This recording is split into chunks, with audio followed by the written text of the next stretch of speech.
প্রিয় দর্শক, আমি কথা বলছি নায়িকা জাফরিন সাজের সঙ্গে। তিনি ইতিমধ্যেই বেশ কয়েকটি সিনেমা এবং নাটকে কাজ করেছেন। আচ্ছা জাফরিন, আপনার কিভাবে আপনি মিডিয়া জগতের সঙ্গে যুক্ত হলেন? সেটা অনেক লম্বা একটা কাহিনী। আমার একটা বন্ধু ছিল, জাস্ট ফেসবুক ফ্রেন্ড ছিল।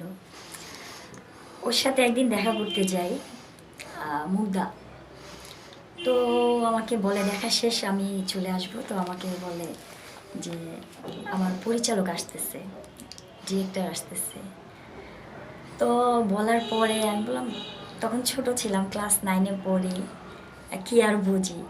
তো ডিরেক্টর কীরকম হয় হাস্যকরভাবে, মানে আমি এরকম একটা তাকে বললাম যে ডিরেক্টর কীরকম হয়, পরিচালক কেমন হয়। কয়তো বসে একটু দেখে যাও, জানি ও মিডিয়াতে কাজ করে। তো বসলাম, দেখলাম, দেখে কথা বললাম। তো তখন সে আমাকে অনেক সুন্দর একটি গল্প 2-3টা শোনালো, আমার খুব ভালো লেগেছে। তারপরে আমাকে বলল যে আপু তুমি কাজটা করো।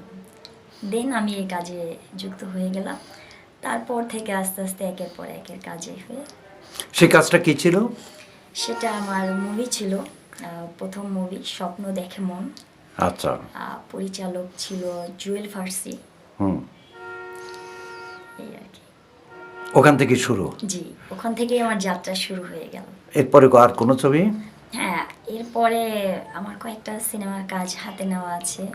বিশাল আহমেদ ফরাদ পরিচালক, ডিরেক্টর, তার কিছু কাজ হাত আছে। তো আরও কয়েকটা কথা চলতেছে। আর বেশ কয়েকটা নাটকের কাজ করেছি। জুয়েল ফার্সি যে রোজের যে ছবিটা, সেটার নাম কি?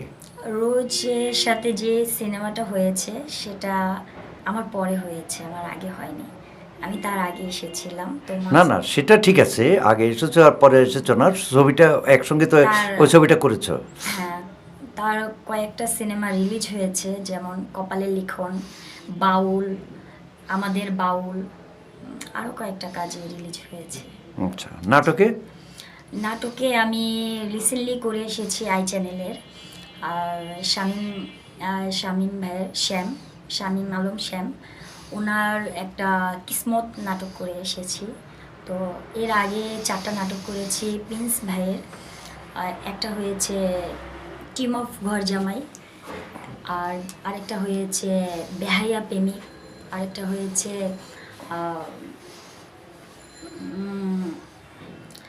আরেকটা, সরি। আচ্ছা ঠিক আছে, নাম মনে না থাকলে কোনো অসুবিধা নেই। আচ্ছা, তাহলে ব্যস্ততা তো আর সেরকম বেশি নাই। অবসর সময়টাতে কিভাবে চলে, কিভাবে কাটে? অবসর সময়টা আমি একটু নাচকে ভালোবাসি, গানকে ভালোবাসি, একটু নাচের রিহার্সেল করি, পাশাপাশি একটু ভালো ভালো প্রোগ্রাম করি নাচে। আর গানটা নিজের জন্য একটু শিখি, ভালো লাগে। নিজের অবসর সময় গান নিজের গাইতে ভালো লাগে, যে নিজের কণ্ঠে নিজের গান দিয়ে শুনবো। তো এটা তো সারাদিন গিয়ে এটাই করতে থাকে না, আর কোনো কাজ নেই? না, আর কোনো কাজ বলতে এই কাজের পাশাপাশি ফাঁকে যতটুকু সময় পাই ততটুকু, এই সময়টুকু আমি নাচ শিখি আর গান শিখি। আচ্ছা, আপনি তো বোধহয় অবিবাহিত। জি। রাত্রে কটার সময় ঘুমান? মূলত রাতে ঘুম আমার একটু দেরি করেই হয়। আর দ্বিতীয়ত সকালে আবার একটু আর্লি উঠে যাই। আর্লি বলতে তাও তেমন একটা না, 8টা 8:30 বেজে যায়। তারপরে ব্যস্ততা, বাসায় ফ্যামিলি আছে, বাবা না, দেরি মানে কি, দেরি কেন? ঘুমাতে ব্যাচেলার যাওয়া? মানুষ, কি আর করব। রাত্রে ঘুমাতে গেলে হয়তো ইউটিউব দেখি, ফেসবুক দেখি। আমি একটু কোরিয়ান ড্রামা পছন্দ করি, ওগুলো একটু দেখি।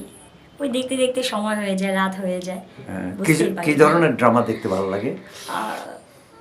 বেশিরভাগ রোমান্টিক ড্রামাগুলোই দেখা হয় আমার। রোমান্টিক ড্রামা তো সাধারণত রোমান্স, জড়াজড়ি, সেক্স, অ্যাডাল্ট বিষয়গুলি থাকে, সেগুলি কি আপনি এনজয় করেন? না, এই রোমান্টিক জড়াজড়ি এগুলোর ভিতরে না। বিশেষ করে কোরিয়ান যে ড্রামাগুলো হয় আপনার ভালোবাসার জন্য কীভাবে স্যাক্রিফাইস করে, আবার দ্বিতীয়ত অনেক সময় হিরো হিরোইনদের সাথে জুটি লেখা থাকে না, আবার তাদের একটা গল্পে রাখে যে পূর্ব জন্মের তাদের লেখা ছিল, এই জন্মে তাদের মিল হয়েছে, এরকম টাইপের আগের দিনের রাজা আমলের যে গল্পগুলো ওগুলো দেখি। অর্থাৎ আজগুবি বিষয়গুলি আজকে- ভালো লাগে। হ্যাঁ, ভালো লাগে। জি, আচ্ছা। যে কারণে রাজ কাপুর স্বপ্নের ফেরিওয়ালা, হ্যাঁ, স্বপ্নকে বিক্রি করে। জি জি জি, বাস্তব তো জীবন জীবনেই, হ্যাঁ, জীবন জীবন। তাই না? জি ভাই। আর এমনি লেখকদের ভিতরে কার লেখা পড়তে আপনার ভালো লাগে বেশি? কার উপন্যাস টুপন্যাস পড়েন এগুলো? হ্যাঁ, টুকটাক পড়ি। কার উপন্যাস বেশি ভালো লাগে? সবার যার ভালো লাগে। সবার যার ভালো লাগে তো হুমায়ুন বেশি। আহমেদের। হুমায়ুন আহমেদের, জি। হ্যাঁ, Humayun Ahmed is a good writer. তার উপন্যাস প্রথম লাইন পড়লে আর শেষ লাইন না পড়া পর্যন্ত মন ভালো লাগে না। ভালো লাগে না। জি। আচ্ছা, আর এমনিতে কিভাবে চেষ্টা করছেন আপনি মিডিয়া জগতে প্রতিষ্ঠিত হওয়ার জন্যে? মিডিয়ার জগতে আসলে আমার ফ্যামিলির কেউই মিডিয়াতে অ্যাডেক্ট না।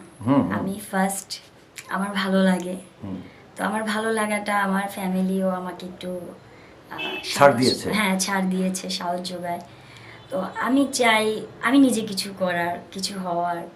এখন বাকিটা আমি মিয়াক্কেল জানি না, মিয়াক্কেল এখন জানি না কত দূর যেতে পারবো, দর্শক আমার গল্পগুলো কতটুকু এনজয় করতে হবে। তবে আমি যথেষ্ট আপ্যায়ন দিয়ে চেষ্টা করি যে দর্শকের জন্য ভালো কিছু আনার জন্য। দর্শকদের ভালো কিছু আনা আপনার কাজ না, এটা তো হলো নির্মাতাদের কাজ। জি। আপনাকে যেভাবে বলবে আপনি সেভাবে হ্যাঁ। করবেন, তাই না? হ্যাঁ, জি, জি। শুধু চরিত্র বাছাইয়ের ক্ষেত্রে আপনার চরিত্র। চরিত্র বাছাইয়ের ক্ষেত্রে চরিত্র বাছাইয়ের ক্ষেত্রে আপনি কোন জিনিসটা দেখেন বেশি গুরুত্ব দেন, কোন জিনিসটাকে?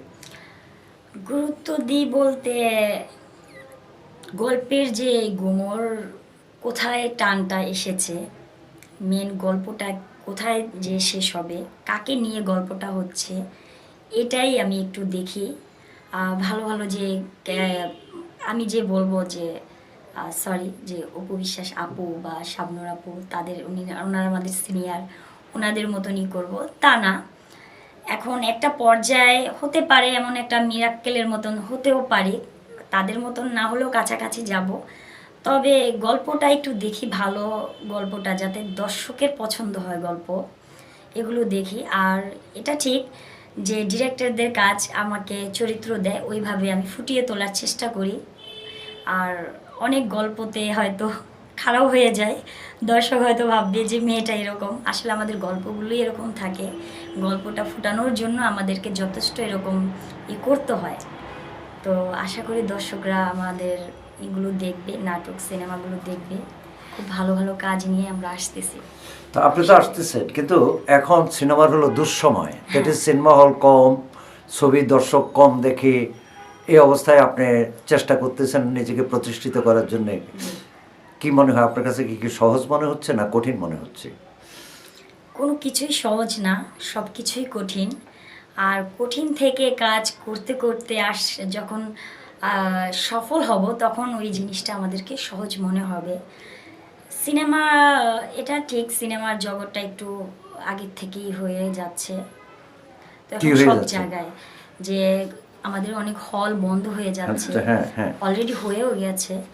তো আমি এইটুকু বলবো, যারা হল কর্তৃপক্ষ আছে, আপনারা হলগুলো বন্ধ করবেন না, হলগুলো পারলে আরও বাড়িয়ে তুলেন, বিভিন্ন জায়গায় হলগুলো তৈরি করেন যেগুলো বন্ধ হয়েছে। কারণ আমাদের এখনও অনেক মানুষ আছে বাংলাদেশে যে আমরা বাইরের সিনেমাগুলো আমরা ফলো করি। আচ্ছা, আমরা আমাদের দেশেরও অনেক সুন্দর সুন্দর গল্পের সিনেমা আছে, এগুলো দেখানোর জন্য আমাদের ভালো ভালো হলে যেতে হবে। তাই আমাদের যে হলগুলো বন্ধ হয়েছে, সেই হলগুলো আমি রিকোয়েস্ট করব আপনাদের একটু তাড়াতাড়ি করে ফেলার জন্য, তাহলে আমাদের আরও আগের মতন সেই সিনেমা চলচ্চিত্রের জগৎটা হয়ে যাবে। প্রেম করেন?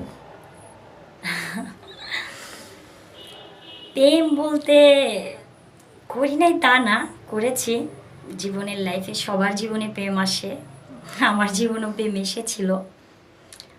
একজনকেই ভালোবেসেছি, আপাতত তার সাথে আমার ব্রেকআপ হয়ে গেছে।